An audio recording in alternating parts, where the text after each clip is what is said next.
Hello, all, and welcome to This Is Where I Land. I hope you all had an amazing week and thank you for joining me today. We're in a new month, so the theme for this month is going to be grief. Today's topic is the grief of what never was. At the beginning of this reflection, I asked myself whether you could grieve something you never actually had. Today, I think the answer is yes.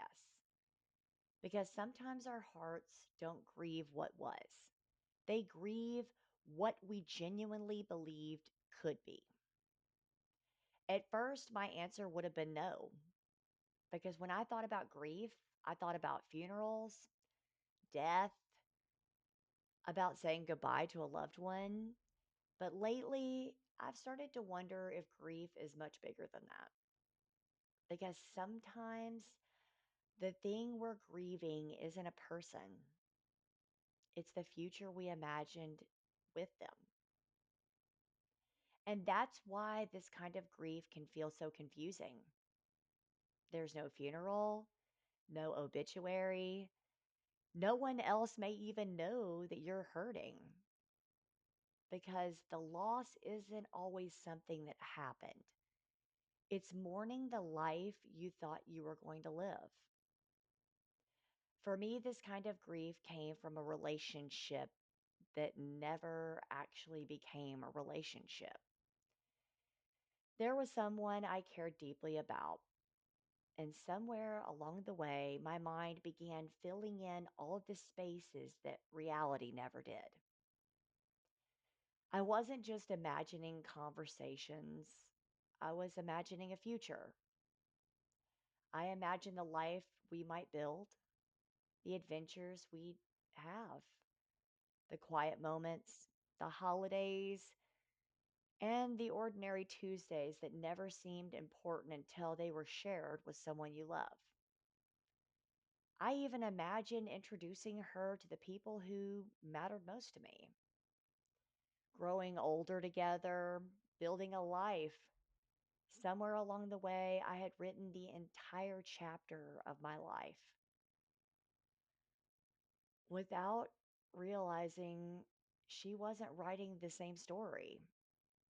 And when that future never came to fruition, I didn't just lose a possibility. I lost a life I'd quietly begun living in my own mind. For a long time, I couldn't understand why it hurt so deeply. After all, nothing had technically ended. There wasn't a breakup, there wasn't a goodbye. There was only the slow realization that the future I had imagined was not the future I was going to live moving forward. And that was a loss I had to learn how to grieve. How could I believed in something that never even happened? It took me months to understand why the grief felt so real. As I learned more about myself and my own neurodivergence, I finally discovered a word that described what I had been experiencing: limerence. Reading about it didn't take the pain away, but it helped me understand it. And there's something powerful about finally being able to name what you've been carrying. More importantly, it helped me to stop seeing myself as broken. It helped me to forgive myself as well. Healing didn't begin when I understood my mind. It began when I stopped fighting it. My mind was trying to hurt me. I was trying to make sense of hope with the ending I had ultimately longed for. I stopped asking what was wrong with me and started asking, what was my mind trying to protect? I think it was trying to protect the part of me that wanted connection, the part of me that still believed beautiful things were possible. And while my imagination carried that hope farther than reality ever did, I don't regret being someone who hopes. I just want to become someone who can hold purpose without confusing it with certainty. That's where everything started to shift for me. Not when I stopped hoping, but when I learned to gently bring what I had envisioned back to reality. I couldn't understand why I was still hurting over something that had never fully existed. I kept trying to reason my way out of it, to convince myself to move on, to stop feeling what I was feeling. But grief does not disappear just because we tell ourselves we shouldn't feel it. It asks to be understood before it can finally be released. And that's when everything began to change. For a long time, I couldn't understand why it hurt so deeply. And maybe that's why this kind of grief feels so confusing. You're trying to let go of something no one ever even saw. The more vivid that future became in my mind, the more real the grief felt when it disappeared. The heart doesn't always grieve reality. Sometimes it grieves possibility. And I don't think I'm the one person or the only person who's ever felt that way. Maybe yours wasn't a relationship. It could have been that career you were sure you were going to have. We've talked about that before. Maybe it was that kid that you thought you were going to raise them this way and you ended up you having to take a detour and, re- raise them without the boundaries you initially set forth. Maybe it's that friendship you thought would last forever, or the version of yourself you imagined becoming. I think we've all mourned possibilities at some point. And maybe that's why people say grief isn't linear. I don't think I understood that until I actually lived it. Some mornings I wake up and I don't think about it at all. Then a song starts playing, or I drive past a place, or I remember a future that only ever existed in Never Never Land.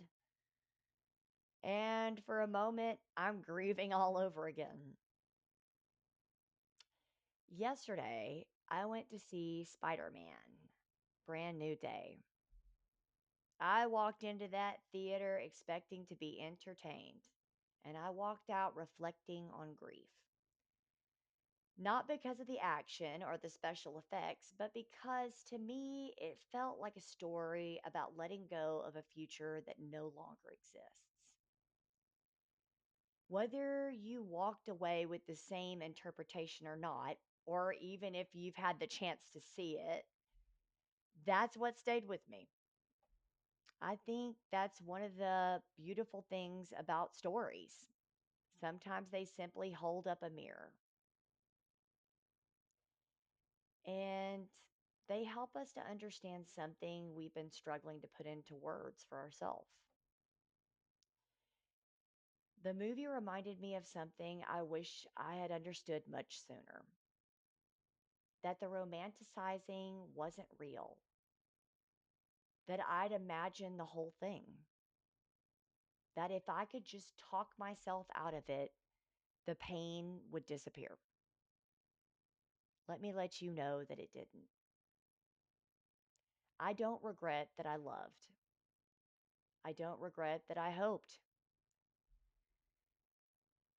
And I don't regret that I imagined that future, even.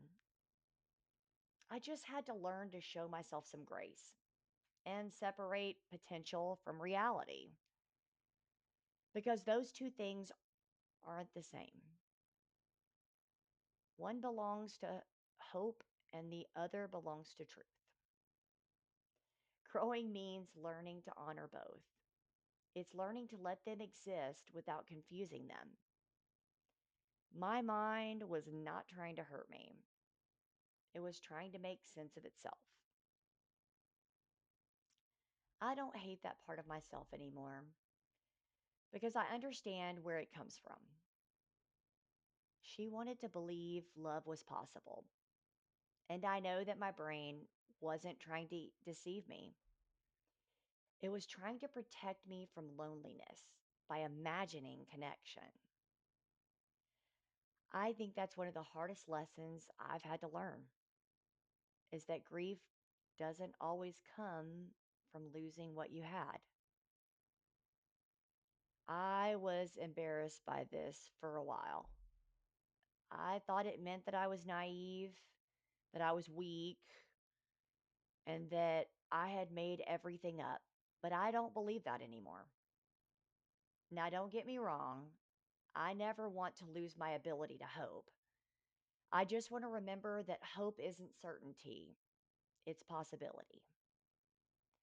And sometimes our hearts blur the line between the two. Listen, if you're capable of grieving a future that never happened, it also means you're capable of imagining a future that hasn't happened yet. You know, I've stopped being angry at that version of me that believed so deeply. She wasn't foolish, she wasn't optimistic. And today I choose to thank her before I gently let her go. I don't know where you are in your story today. Maybe you're grieving that relationship. Maybe you're grieving a dream. Or you're grieving the version of the life you thought you were going to have.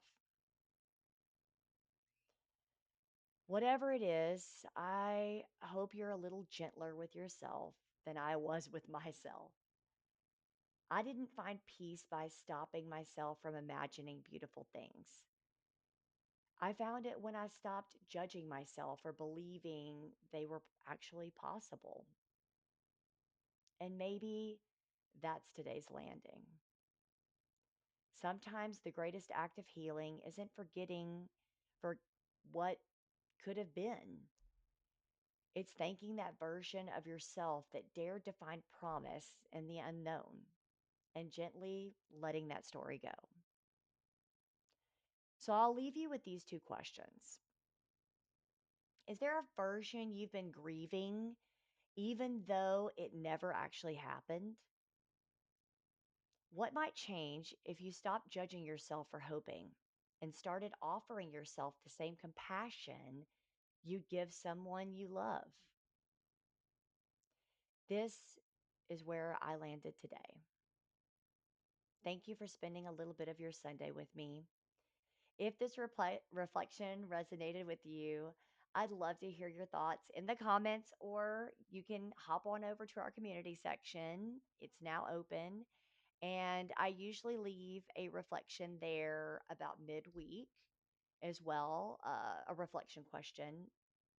So feel free to answer and talk amongst yourself. Keep it respectful, folks, and keep asking better questions. Be gentle with yourself, and I'll see you next week.